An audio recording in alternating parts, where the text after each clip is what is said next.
আসসালামু আলাইকুম ওরহমতুল্লাহি ওবরাকাতু। কোরবানি শুধু একটি প্রথা নয়, এটি একটি ইবাদত, একটি আত্মিক সফর, যেখানে মানুষ নিজের ভেতরের অহংকার, লোভ এবং আসক্তিকে জবাই করে মহান আল্লাহ তাআলার সন্তুষ্টি অর্জনের চেষ্টা করে। এই ইবাদতের মধ্যে রয়েছে হজরত ইব্রাহিম আলাইহিস সাল্লামের আনুগত্যের নিদর্শন, হজরত ইসমাইল আলাইহিস সাল্লামের আত্মত্যাগের শিক্ষা এবং মুসলিম উম্মার জন্য রয়েছে আল্লাহ তাআলার প্রতি বিনয় প্রকাশ করার বিরল এক সুযোগ। আর এই ইবাদত তখনই কবুল হবে যখন তা সম্পন্ন হবে সঠিক নিয়মে, সঠিক ব্যক্তির দ্বারা, সহিনিয়তে এবং পূর্ণ শর্তের ভিত্তিতে। তাই 4 পর্বের কোরবানি সিরিজের আজ দ্বিতীয় পর্বে আমরা জানব কে কোরবানি করবে, কোরবানি নির্ভরযোগ্য পশু এবং এই সংক্রান্ত আরও বেশ কিছু গুরুত্বপূর্ণ সব আলোচনা। আর ইবাদত শুধু ইচ্ছের নয়, বরং এটি নিয়মের, আর প্রতিটি নিয়মই পবিত্রতা এবং প্রজ্ঞার পরিপূর্ণ ছায়ায় তৈরি।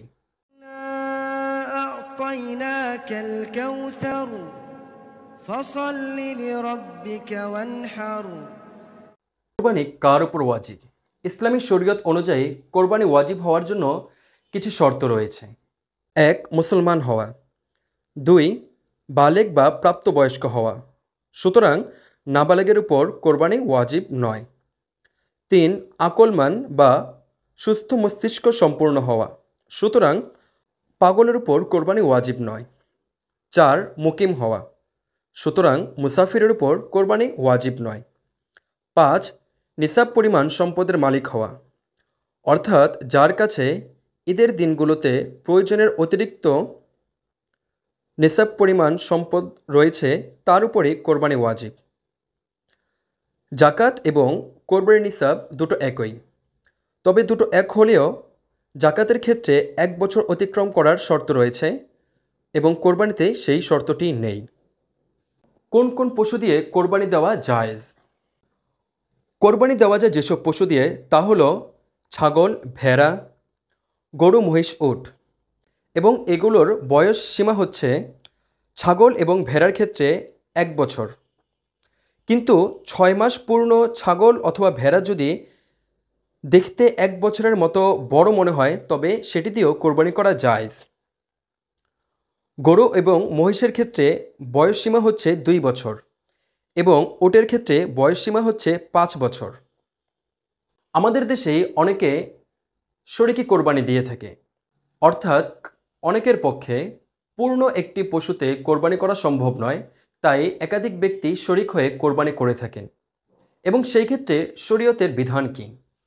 ছাগল এবং ভেড়াতে কোনো শরিকি চলবে না, অর্থাৎ ছাগল এবং ভেড়া সর্বোচ্চ একজনই কোরবানি করতে পারে। গরু, মহিষ এবং উটের ক্ষেত্রে 1 থেকে 7 জন ব্যক্তি পর্যন্ত শরিক হতে পারে।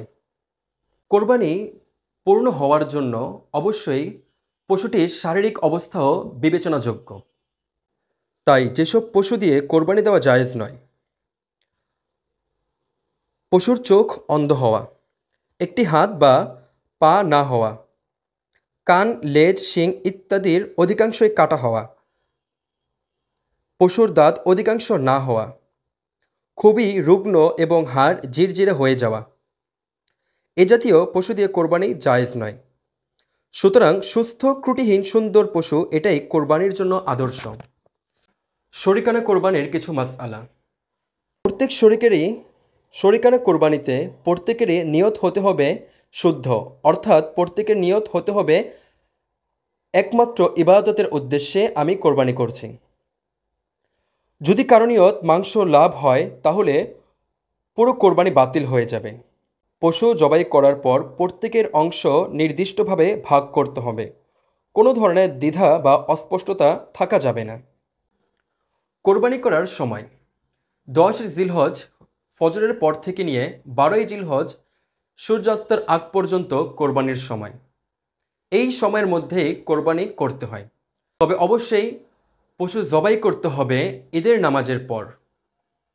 কেউ যদি ঈদের নামাজের পূর্বেই কোরবানি পশু জবাই করে দেয় তাহলে সেটা গ্রহণযোগ্য নয়, কারণ আল্লাহ রসুল সাল্লাল্লাহু আলাইহি ওয়াসাল্লাম ইরশাদ করেন, যেই ব্যক্তি ঈদের নামাজের আগে কোরবানি করল সে শুধু নিজের জন্য মাংস জবাই করল, আর যেই ব্যক্তি ঈদের নামাজের পর করল সে পূর্ণরূপে কোরবানি আদায় করল।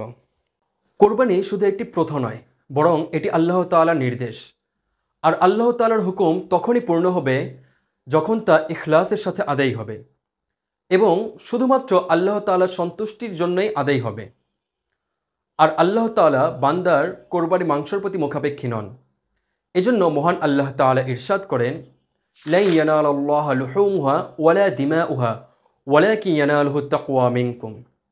অর্থাৎ আল্লাহ তাআলার কাছে তোমাদের কোরবানির মাংস পৌঁছে না, তোমাদের কোরবানির রক্ত পৌঁছে না, বরং তার কাছে তোমাদের তাকওয়াই পৌঁছে। এই পর্বে আমরা কোরবানির নিয়ম ও শর্তাবলী সম্পর্কে বিস্তারিত জেনেছি। পরবর্তী পর্বে আমরা জানব কোরবানির পশু জবাই করার পদ্ধতি ও দোয়া। ভিডিওটি যদি আপনাদের উপকারে আসে তাহলে শেয়ার করতে ভুলবেন না। সত্য জানুন, শিখুন, অন্যকে জানান। আসসালামু আলাইকুম ওয়া রাহমাতুল্লাহি ওয়া বারাকাতুহু।